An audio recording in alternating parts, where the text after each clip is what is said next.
वाह भैया वाह।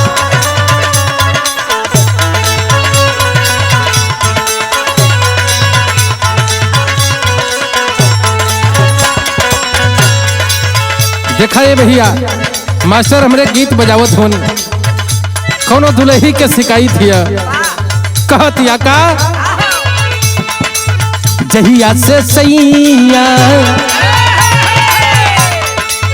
जहिया से सैया गैला हरियाणा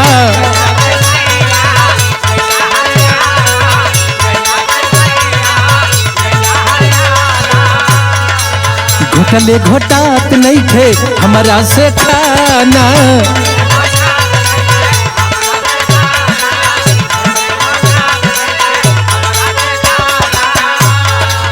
जहिया से सैया गैला हरियाणा घोटले घोटात नहीं थे हमारा से खाना छोड़ के गैला बहरवा बलम जी छोड़ के गैला बहरवा बलम जी लाइन मारला देवरवा बलम जी देवरवा बलम जी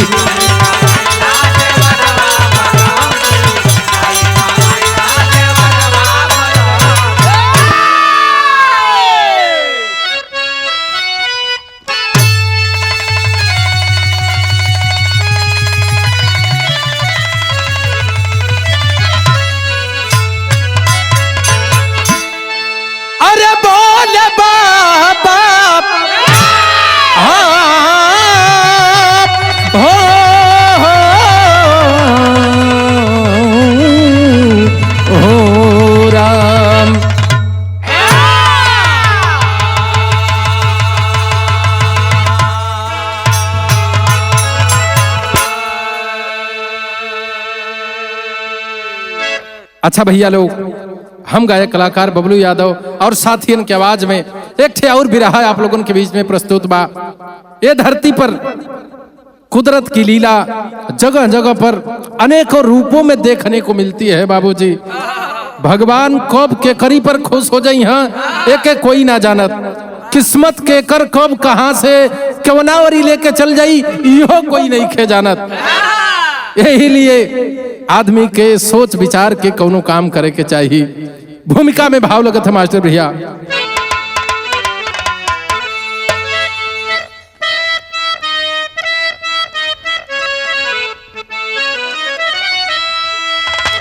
कुदरत की लीला निराली जहां में डाली डाली भी हंसती है अमराई से व्योम भी झुक के जिनकी करे बंदगी दूर हो जाते हैं दुख ये परछाई से कब बरस जाएगी इनकी रहमत कहाँ कोई दुनिया में आकर के जाना नहीं राख भी जिनके चरणों की सोना बनी है अभागा वही जिसने जाना नहीं।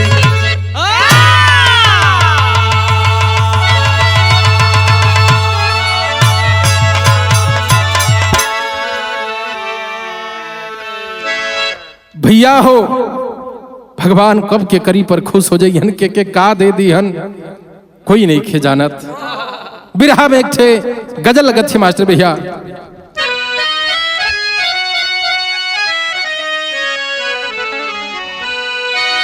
कौनो दिल फेंक आशिक मासूका के समझावे का कहे अरे पागल नजरे नजरे पागल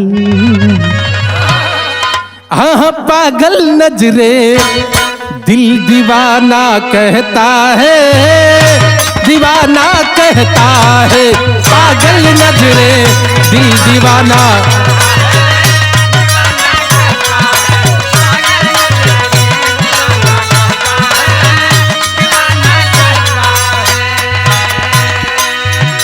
पागल नजरे दिल दीवाना कहता है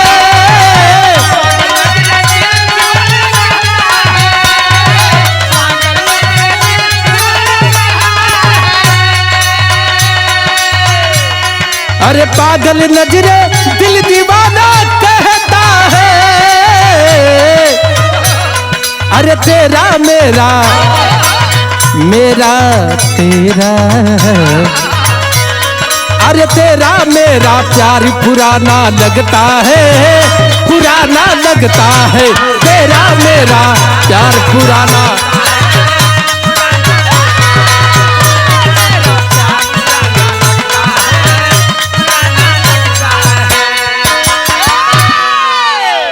लेकिन ए भैया आदमी ये धरती पर कब तक हो, कब के चल जाए के होई एकर कोनो ठिकाना नहीं खे। यही लिए कभी लिखत होन का लिखलन, अरे मौत कहाँ किस रूप में,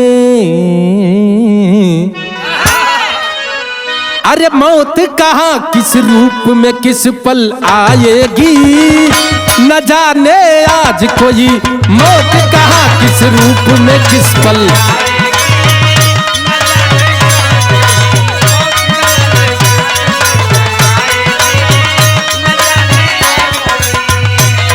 अरे मौत कहाँ किस रूप में किस पल आएगी,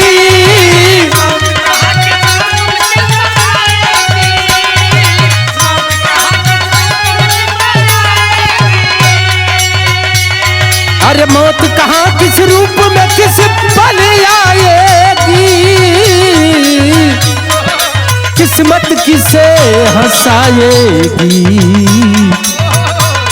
अरे किस्मत किसे हंसाए किसे रुलाएगी, न जाने आज कोई किस्मत किसे, न जाने आज कोई।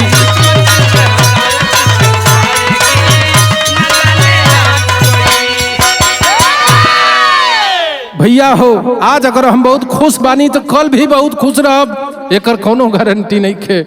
जिंदगी में कब सुख आई कब दुख आई कोई जानत नहीं खे। कहानी की शुरुआत होता कैसे भैया,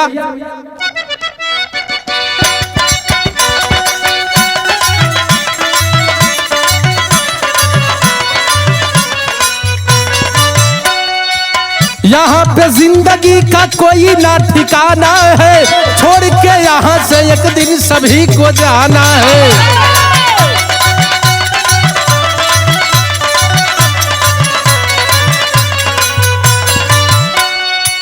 कहानी कहाँ कहो, थाना शहादरा दिल्ली के नंद नगरी में, थाना शहादरा दिल्ली के नंद नगरी में एक परिवार आज डूबा गम के बदरी में।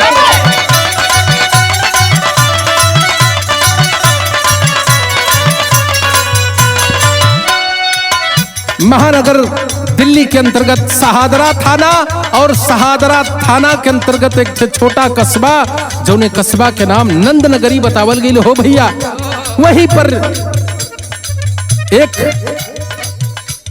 वीरांगना जिसको कह लिया जाए तो अतिशयोक्ति नहीं होगी, पूजा शर्मा पेपर और पत्रिका के माध्यम से देखने को मिला, सुनने को मिला, समाज सेवा कर रही है और आज तक उसकी समाज सेवा जारी है।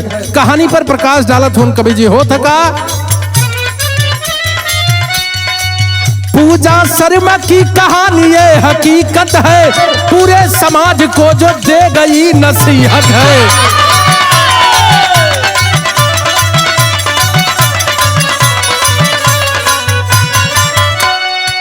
पूजा शर्मा परिवार में के हो, दादा शहीद हुए, दादी साथ रहती थी, पिताजी साथ रहे, गम की मार सहती थी।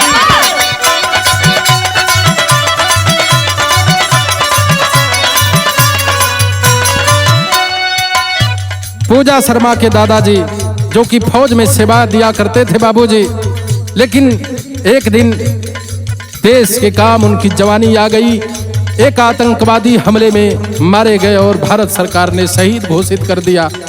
दादा का पेंशन लागू भइल दादी के नाम से, दादी के पेंशन आवे लगल हो भैया। लेकिन अब परिवार में दादी और पिताजी और साथ में पूजा शर्मा इकलौती बिटिया और एक ही भाई जिसका नाम शुभम बताया गया। परिवार हंसी खुशी चलत है भइल का, एक ही भाई शुभम सभी का दुलारा था, एक ही भाई शुभम सभी का दुलारा था। पूरे परिवार का आंखों का एक तारा था।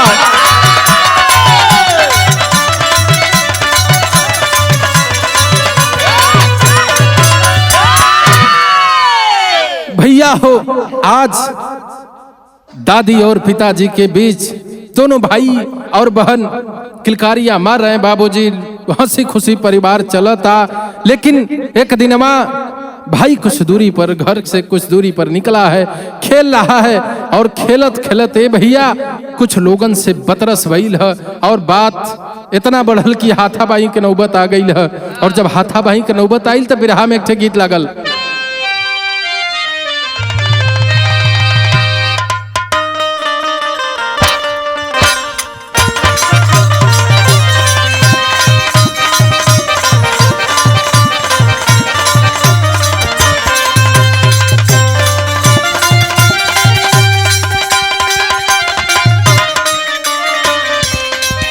देखा ये भैया, मास्टर भैया गीत बजाओ तो बिल्कुल नई नई गीत हो। कैसे? हाल का कोई पियावा के,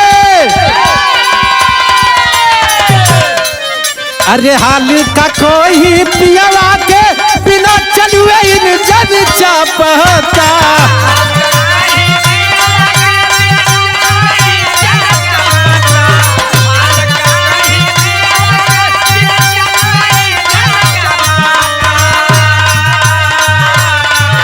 अरे हाल का कोई पियावा के बिना चलुए इन जन चापता। नया नया ड्राइवर है, नया नया ड्राइवर है, हरन धई धई दाबता।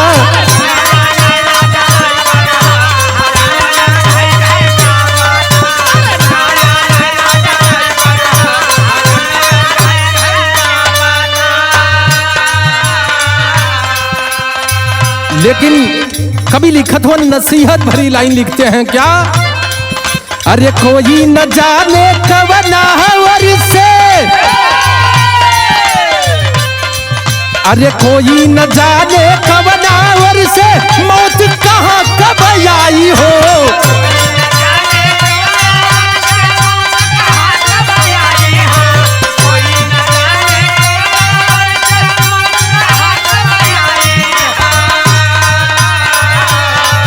अरे कोई न जाने कब नावर से मौत कहाँ कब आई हो। गम के बदरी के करे जिंदगी में कहिया छा जाई हो। गम के बदरी के करे,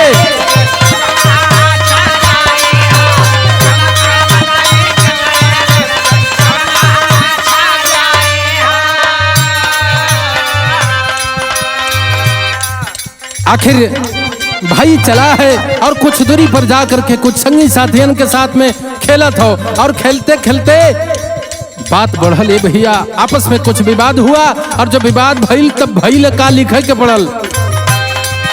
कुछ ही दूरी पर घर से खेलेला बिरनामा।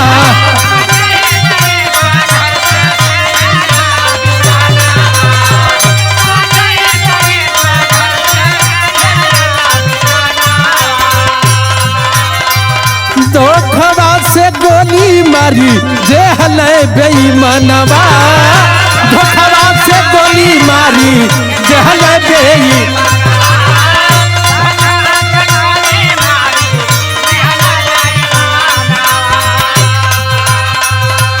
डॉक्टर मृत घोषित कई दे हले, डॉक्टर मृत घोषित कई दे हले, छोड़ के गईले भाई हो।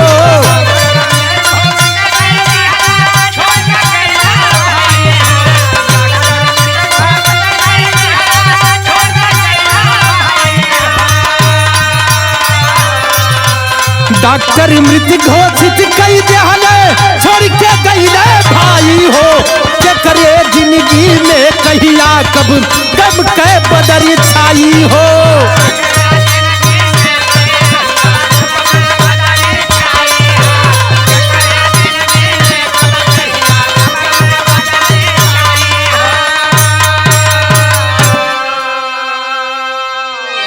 भैया हो, आज बात इतनी बढ़ल कि कुछ दूरी पर ही बाबूजी एक लड़का आगे देखा न पीछे, ये भैया, और खींच करके और सटा करके तमंचा गोली मार ही दिया। और जब गोली लगल भैया या हिमाई कई के गिरल है भाई, ये भाई जब गिरल धरती पर अगल बगल का लोग देखल है, शोर गुल सुन के भैया जब परिवार के लोगों के खबर लागल, बहनिया आई भैया कई के धधाई के दौड़ल चलल है भाई के ओरी, और उठा करके आनंद फानन में लोग हॉस्पिटल में भर्ती करावल। लेकिन कुदरत को तो कोई और मंजूर था बाबूजी। डॉक्टरों ने कुछ देर चेकअप करने के बाद कह दिया सॉरी, हम नहीं बचा सकते इस मरीज को, ये पहले ही दम को तोड़ चुका है। और ये भैया जब इतनी बात बहनी सुनलस, घरे आई लहो भैया कलहा से एक तरफ सुतावल है भैया, और जा करके बाबूजी से लिपट के रोवे लगल बहनी, और रोए के एक बात कलस या गीत लागल है।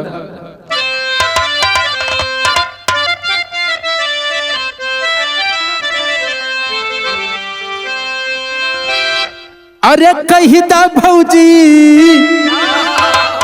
भैया से,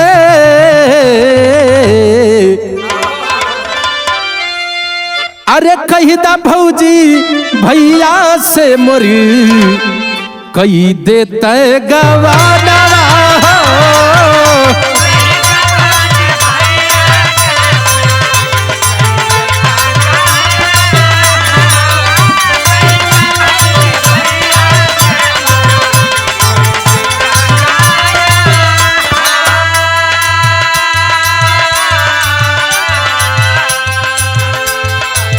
आज बाप से लिपट करके बहन रो रही है, अरे मालिक ये क्या कर दिया तूने, ये कहीं को तखिया का तारा रहल वो छीन लेला हो भगवान।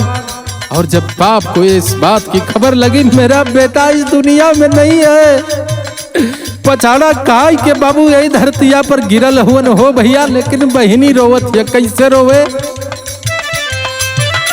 रोवने बहिनिया आंसू,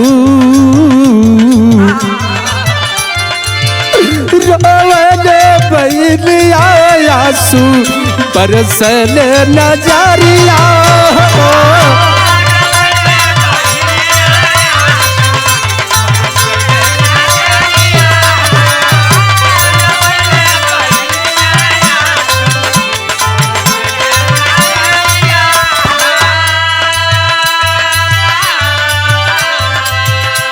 रोवने बहिनिया आंसू, बरसे नजरिया, काये विधाता कैसन, काये विधाता कैसन खिचला लकड़िया।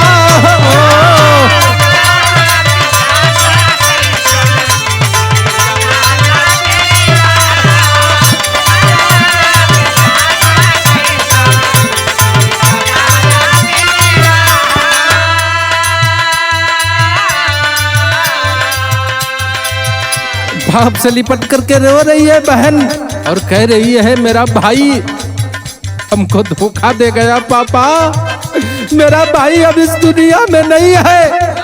जब इतनी बतिया बाबू सुनलन है, सदमा के बर्दाश्त नहीं ही कैलन, और भइल हकाये भैया लिखे के पड़ल, सदमा न सहले बाबू प्रेम मरज भाई ले,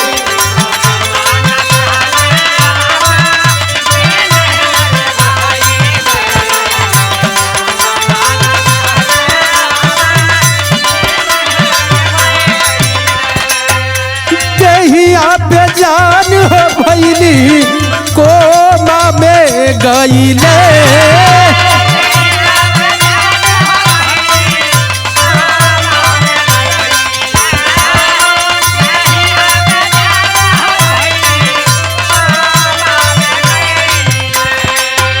धीरे धीरे जूटे लगले, धीरे धीरे जूटे लगले, घरे नर डरिया, धीरे धीरे घरे नर डरिया।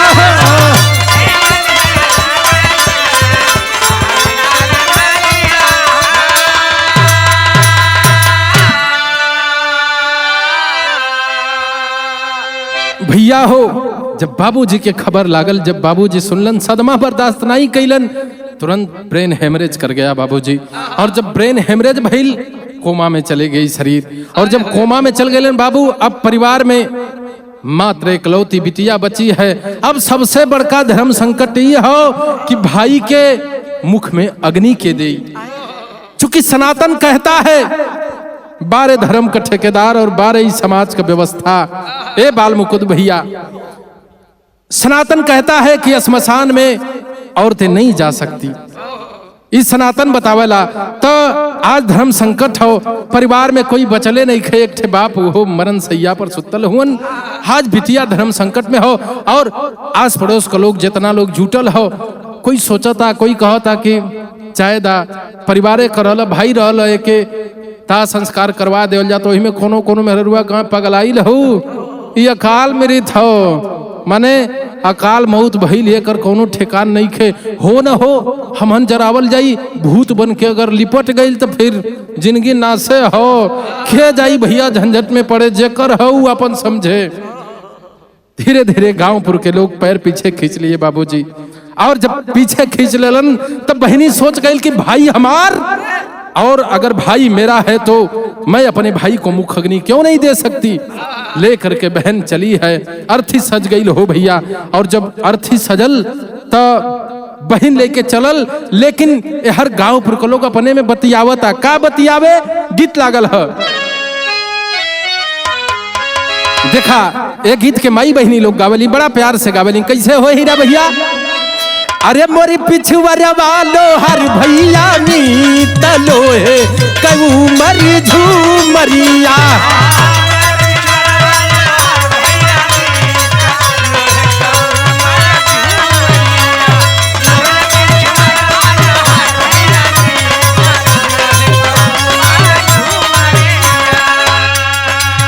लेकिन इधर तो बहन तैयारी करने लगी लेकर के चलने की, लेकिन गांवपुर के लोग बतियावता, का कहे, अरे सब ही कहे ई अकाल मौत बाय, कवनो भरोसा ना भूत बनी है।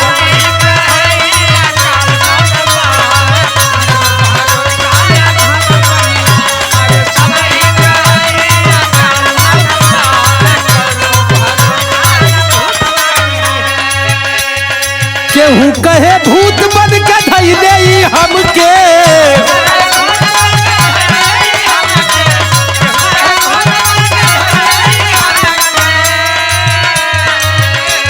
अब मुहवा में अगिया लगाई जे जन के,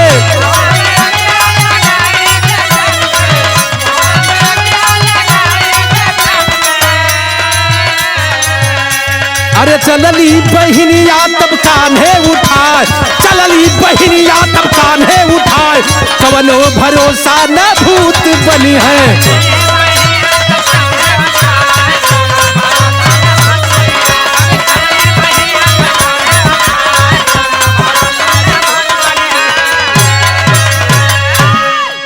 बहिनी सोच गई, तू है ऐसी सामाजिक व्यवस्था पर, अगर मेरा भाई है तो मुझे हक है, मैं अपने भाई का अंतिम दाह संस्कार करवाऊंगी। और लेकर के चली है बाबूजी। और जब लेके चलल तो कवि जी टेरी में भाव दलन, ए भैया गमगीन हृदय फौलादी बन गया, ए भैया गमगीन हृदय फौलादी बन गया, चिता की राख सजाई चेहरे पर साजादी, अरे साजादी अब साजादी। भैया हो ले जा करके और चिता सजवाती है, और सजाए के भैया आगे में धू धू करके जलने लगी चिता। और जब चिता जलल है भैया, बैठ करके कुछ ही दूरी पर सोच रही है। और सोचते सोचते बाबूजी जब जर के पूरी तरह से मिट्टी में विलीन हो गई भाई की लाश, और जब राखी हो गई हो भैया, उठल हो अपने स्थान से। सोशल मीडिया पर देखा होगा आपने, एक लड़की चिता की राख उठा करके और माथे पर लगा रही थी, और वहां पर बैठे हुए जो अग्नि देने वाले डोम राजा थे, जो होम कराने वाले पंडित जी लोग थे, वीडियो बना रहे थे। आखिर ये क्यों ऐसा कर रही है? और नई बात यह थी कि सनातन में श्मशान में स्त्रियों का जाना वर्जित है। ये लड़की होकर के भाई को जलाती है और ऊपर से चिता की राख अपने माथे पे मल रही है। क्या राज है बाबूजी? लेकिन भइल का यहाँ पहपट लगल है।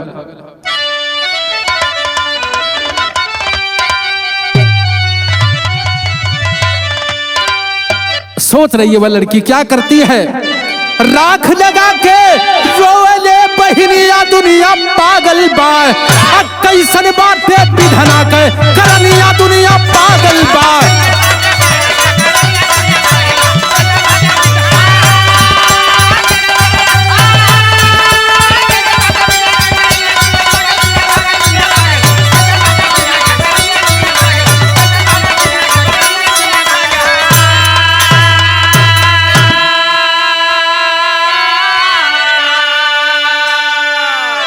भैया हो अखिया से झरझर झरझर आंसू गिरत हो, सोचत हो काए भगवान कैसन परीक्षा लेत हुआ। और नजर उठल भैया, और जब नजर उठल तो देखती है कुछ दूरी पर भगवान भोलेनाथ का मंदिर है। शरीरिया में अचानक हलचल भइल, नाच गई हो भैया किया। और जब नाचल तो वहां से उठती है और उठ के जा करके भगवान भोलेनाथ के कोई मंदिर पे जवन प्रतिमा रखल है लिपट जाती है भगवान भोलेनाथ से और एक उलाहना देती है। क्या कहती है, कुछ ही दूरी पर एक ठे सुमंदिर गयल दिखाई हो, लिपट के शिव के चरणन में वो घंटों आस बहाई हो। रो रही है और घंटों तक रोती रह गई, बिल्कुल बेसुध है। अब ओके शरीर के ख्याल नहीं के हम कहाँ हैं, कैसे अपन फरियाद सुनावत हैं। घंटों रोती रही बाबूजी, लोग देख रहे हैं। और भोलेनाथ से एक उलाहना देती है। क्या कहती है, काहे ऐसन कैला भोले दनिया दुनिया पागल बाप, कैसन बा सनातन का कहानिया दुनिया पागल बा।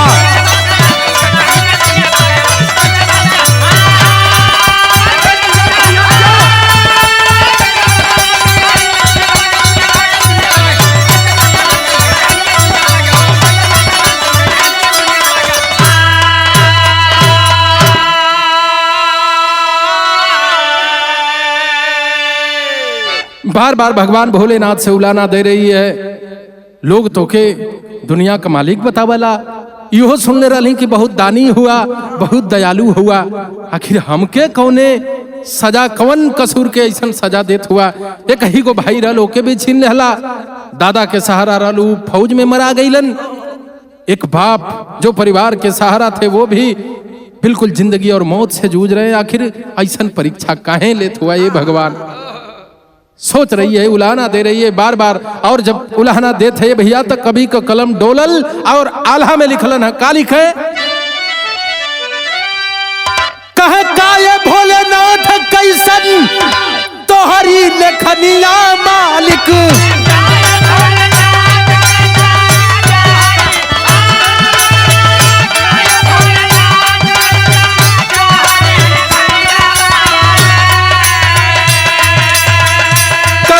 कसूर के सजा मिलल बाया।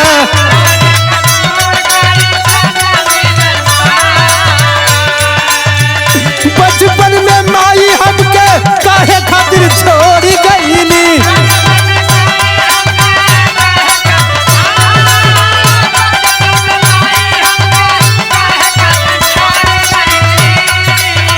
बाबू के भी सिरवे पर मौत मेरा राया।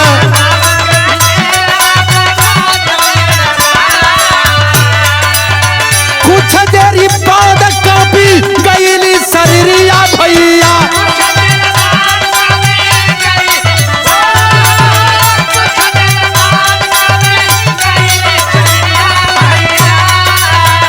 हल चली अजीब भैली तनवे में समाया।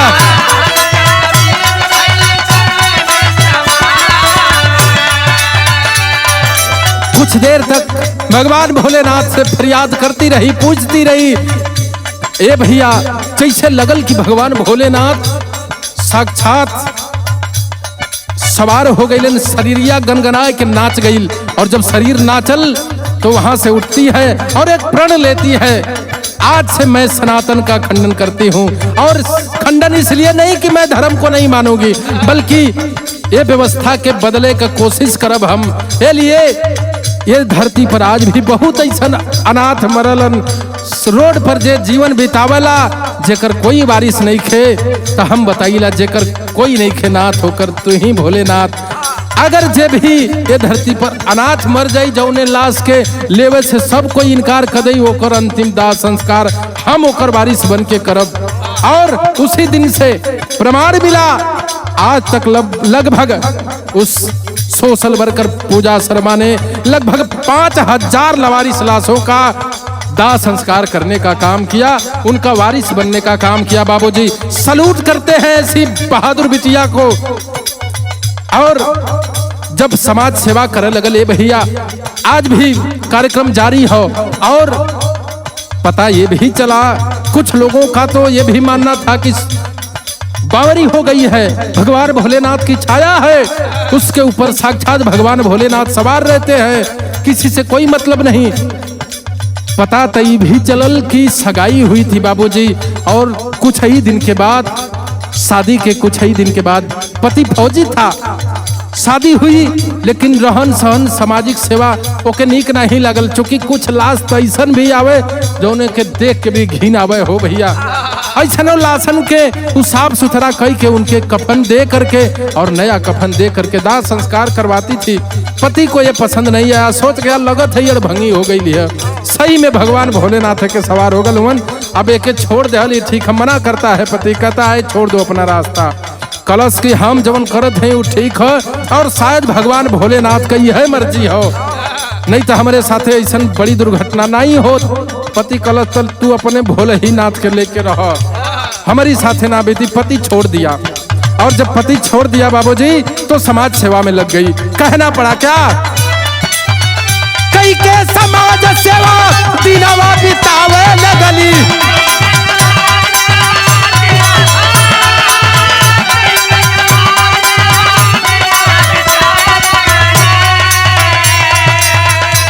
संस्कार करे लसिया के ले जाया, पूजा पाठ करे रोज जाई के बसनवा भैया,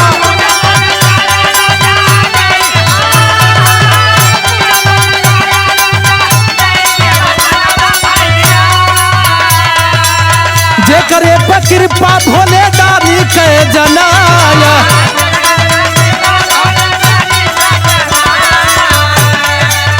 5000 लसियन के दाह संस्कार कैली,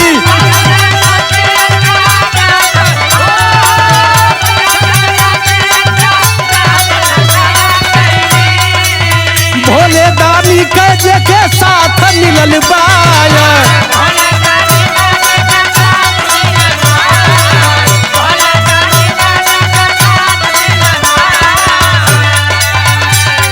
भैया हो रोज रोज समाज सेवा कर रही है और पूजा पाठ करे बदे हमन मंदिर जाल जला, लेकिन वो लड़की पूजा शर्मा रोज उसी भगवान भोलेनाथ के मंदिर श्मशान में जाया करती थी, और रोज रोज जा करके भगवान भोलेनाथ का पूजा करे लगल, और भगवान भोलेनाथ के पूजा कई के अपन जिंदगी बितावे लगल हो भैया।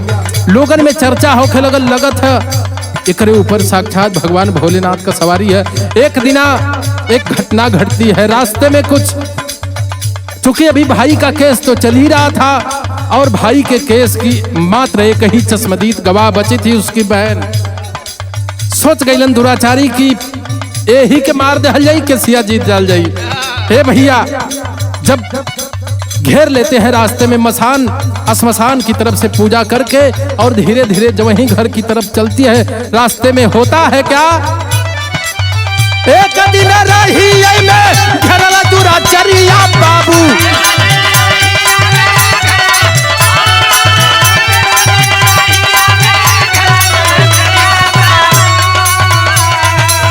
पुलिस वाला सायरन बजल चलल हो पराया,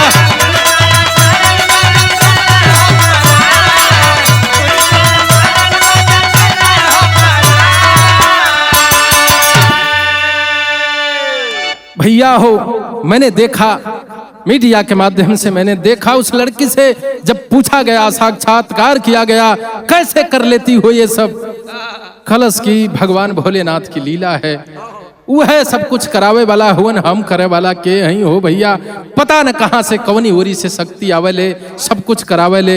हमके कबो ना तो डर लागल ना तो मुर्दन के देख के घिन आवेले वो भैया। जब इतनी बात सुनल लोग सोच गए लगता है ये बावरी हो गई है। लेकिन सल्यूट करता हूं उस बहादुर बहना को जो आज भी भगवान भोलेनाथ की सेवा कर रही है, समाज की सेवा कर रही है और धीरे धीरे लोगन में चर्चा का विषय बने लागल। एक दिन वहां पता चलल जब घेर लेहन दुराचारी तब भगवान भोलेनाथ का ध्यान कैलस। कलश का भगवान आज महाराज आपका पता नहीं किधर से पुलिस के गाड़ी का सायरन बजने लगा। भाग गए सारे जितने भी आतताई थे। जब भगलन इधर उधर देखती है किसी गाड़ी का कोई पता नहीं है। भगवान भोलेनाथ के धन्यवाद दिलस। कलश बारे मालिक तुहार लीला तो ही जाना मालिक, हम तो मात्र माध्यम एक छे है। आखिरी लाइन में भाव है क्या,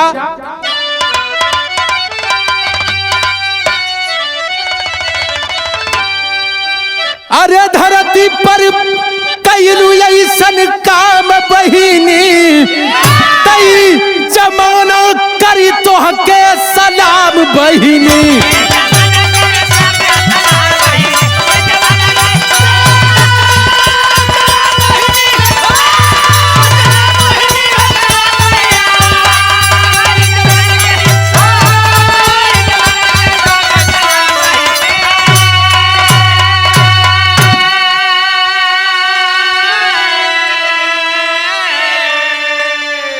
भैया हो उसकी समाज सेवा एक नसीहत बन गई समाज के लिए। और जब ये खबर बागपत के डीएम साहब, उनको भी मैं धन्यवाद देना चाहता हूं। जब पता पुलन की एक लड़की इतना बड़ा समाज सेवा, इतना बड़ा कदम उठाई है, तो डीएम साहब क्या करते हैं, बागपत के डीएम एम्बुलेंस दिलवाए, अब पूजा बहिनी के उधिरा जवाब बधाए।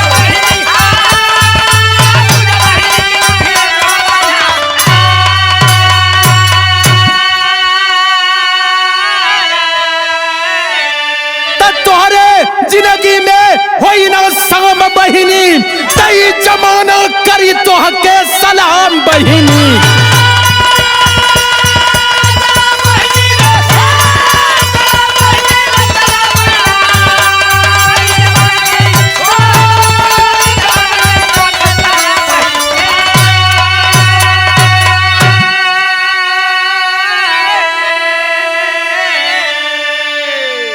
भैया हो डीएम साहब एम्बुलेंस फ्री मुहैया करवाते हैं और बधाई देते हैं, और बधाई देते हुए धीरज बधाते हैं, बहना तू इस मुहिम में अकेली नहीं है, जब जब जरूरत पड़ेगी तुम्हारा ये भाई हमेशा तैयार मिलेगा।